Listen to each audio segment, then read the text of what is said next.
Good evening, everyone. It's Hanifa Menon from hearthealthbrainhealth.com, encouraging healthy grieving and mindful actions.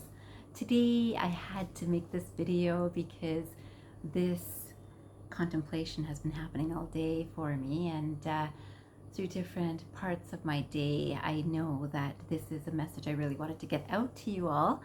And so here I am in my bedroom in the homestay in Ubud, yet wearing the Thailand outfit, the only outfit that I bought in Thailand in my short time there. And I really felt like wearing this today. And then this whole contemplation has been about creation and that you're it.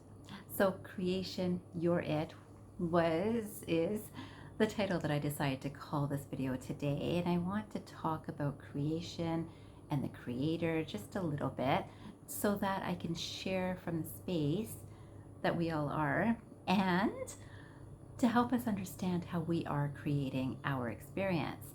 So first of all, I thought I'd talk about what does creator mean as a word. And the dictionary definition says it's a noun, a person or thing that brings something into existence. A person or thing that brings something into existence. So this is a creator. And then, of course, it's also said here, it says used as a name for God. And we know this, that many times we hear about, God the creator. And some of you know that I really like Vedic teaching. And oftentimes we have talked about, or at least I've mentioned it, and some of you might know this term already, but there is this term called Tat Tvam Asi, which means thou art that, or that thou art. So that thou art, Sanskrit term, which means you are that. And this idea of this creator, so you are that. And yes, I believe that we are constantly creating our life experiences. And I thought I'd mention this because some of you also know that I really like to see and love seeing that we are all the same. So regardless of whether I'm in Thailand or I'm in Bali, I am the same. I am the same, and I like to see that we are the same, that it doesn't matter which country we're from, it doesn't matter which color we are, it doesn't matter which clothes we wear, we are the same. And this idea now, my skills might be different than your skills, my knowledge might be different than your knowledge, my compassion level might be different than yours, my patience may be different, and yet we all have these same skills. There are some things that are very common to all of us, and whether we think of the emotions that we all share, because we do, the sadness that is felt here by anyone is the same as sadness that's felt in North America, and that joy that is felt by anyone here is the same joy that is felt in North America or around the world. And again, we would know this, we can understand this, so it doesn't change that consistency. Some of the things that are very consistent for all of us doesn't change with my profession, doesn't change with your profession, doesn't make any difference as to how many hours I sleep, what kind of food I eat. It's the same, that we have that same baseline. Then what we come through in terms of our bodies and our forms and our minds and our thoughts and our learning and our experience is based on the form, the mind and the body and this form, and then our own soul and our heart's callings and our desires, and all of those things create me, but I am the same. I am the same. So this quotation I thought was quite useful. I thought, because again, I also like to make sure that we understand that various teachings teach the same thing, and this sounds so basic. Of course, yeah, we're all the same, but why is that person successful and not me? That sort of idea. And so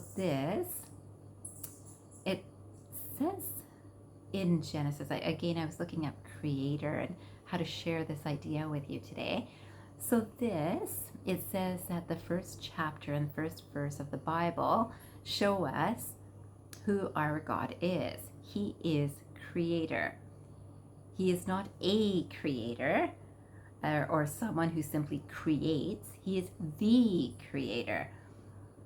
Because through him, this is quotes, through him all things were made, without him nothing was made that has been made. And that was from John, I guess, chapter 1 and verse 3. Our God brought to life all things out of nothing. All things out of nothing. Now, whether you believe in God or whether you believe in universe, do you know when people are thinking about the universe, even in this, something came out of nothing. So we know about the Big Bang Theory.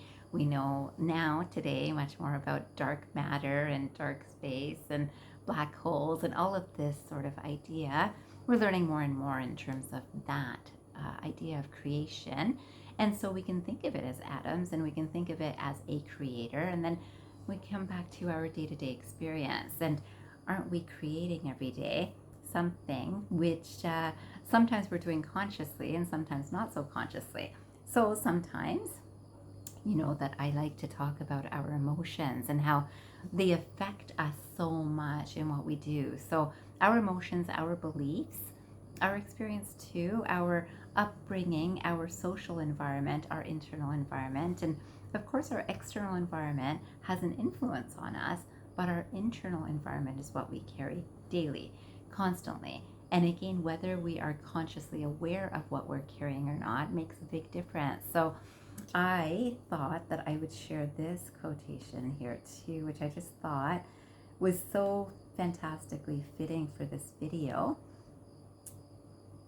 This one, because I've got to actually be able to read it properly to you. I'm just going to expand it here. It says, creation is always happening. Every time an individual has a thought or a prolonged chronic way of thinking, they're in the creation process. Something is going to manifest out of those thoughts. And you know, we know this. Oh, I kept on thinking about this and then, oh my God, I knew it happened. Now I want to give myself credit. That, you know, I knew that was going to happen. That person always does this and they did it again. That is a chronic thought that has also helped in the creation of that experience. And we talk about, today, I guess the word manifestation is talked about a lot more. And it is a manifestation of thoughts, which then lead to words, which then lead to experience and action. And even our actions themselves can lead to the creation. So of course I want to learn something. My action of actually studying something helps me learn something. So that's my creation. But I had to have thought about it a little bit. I had to speak about it, at least in my own mind, of this would be interesting to learn. And then I had to do the action of learning it to create something. So that's one way, but we're doing it with everything all the time. So if I want to think that these people aren't good, and I see people that are doing something that I don't agree with, I can create that. Now, I wanted to make sure that I share this personal awareness, that why this is so very clear to me today. Part of it is, some of you know that I am divorced, and I will tell you that I was contemplating this today and sharing some thoughts. And I have to say that, you know, who would say that I created a divorce for me? But I did. And in what way? So if I think of myself as creator, there's nothing that I would want that it's just there. You know, there it is. It's a creator does. If I want something, it's just there. But, you know, half the fun of creation is the experience, the journey. And we always hear about this, right? Enjoy the journey, because it's not the goal that's important. It's the journey through it. And I have to tell you that I had a very loving relationship. I've had wonderful relationships. And it's so romantic relationships, I mean, or even long-term relationships. These relationships, in the time that I was in them and they were wonderful, they were really wonderful, that if I was to think of what kind of relationship would I want, that's what I created. And again, this thought had to be there for quite some time of what would make a perfect relationship for me, and I created it. And then when things did not go so good, I thought, how is this possible? And I was floored with the sadness that came with a change in a relationship that I felt was perfect, or relationships that I felt were perfect that had changes that I wasn't necessarily ready. I was not ready to really handle at that time. But guess what? that's also my creation. Because unless I go through something that's not so easy, and no, I wouldn't consciously think, oh, let me go through something not so easy. But as a spirit energy, I know that it's only through things that are not so easy that I actually learn. So even when I'm really excited about learning information in general, it's generally not so easy for me. It's not just I read it and I memorize it and I apply it. It's not like that. It's I read it, I sit with it, I understand it through contemplation, through reflection, through really listening to what can I learn out of this? What can I do with this information that I'm learning? It's a much deeper understanding, which then helps me apply the information. So same thing with a divorce. It's very much like this, that in a spiritual sense, when this spirit joined this form, it already knew that having things very easy will not create the learning that this body and mind is ready for. And so this body and mind wanted to know about grief recovery clearly, because I led myself into a situation that created so much grief that I had to pay attention to it. I had to learn how to navigate my way through it. And guess what? This is what I help people with today. So friends, family, patients, anything, I understand grief and grief recovery. And, I have to thank my exes for bringing that to my awareness so clearly that I had to work with it. I had to work through it, and I had to develop a resilience for how to handle grief, because it's the thing that I love helping people work through too. So that's a long story of truth of what led me to this time here. And it's also to remind you that Creator, you are that. This creation, you are that. Tat Tvam Asi.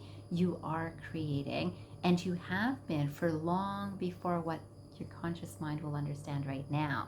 This is why things like meditation and self-reflection and contemplation are so incredibly powerful, that it's a space where the mind is at rest, not trying to figure things out, not using an analytical mind. They use this term analysis paralysis, and people can. It's like, oh, it's because this happened. So I could get paralyzed in this awareness that, oh, you know what, something hurt me so much in this relationship, and I'm so caught up and I'm so affected by this that I'm paralyzed from that. And guess what? It's actually that really not easy, or those sorts of really not really easy experiences that have put me into action in the way that exactly the way this soul was ready for in this lifetime. So this is what I wanted to share with you today. I also wanted to finish this video today with this final quotation, which I really think hits the nail on the head, I should say, for me, because this is the experience that this mind, body, soul is having with creation and the Creator that is within me. It says, without saying a single word, creation always exalts the Creator. Without saying a single word, creation always exalts the Creator. I am the Creator. And guess what? The things that I create, I'm really, really happy about. It's like I did that. And when I'm in my true aligned self, I understand that God, the Creator, did it through this form. When I'm in my more ego space, thinks I did it, Hanifa did it.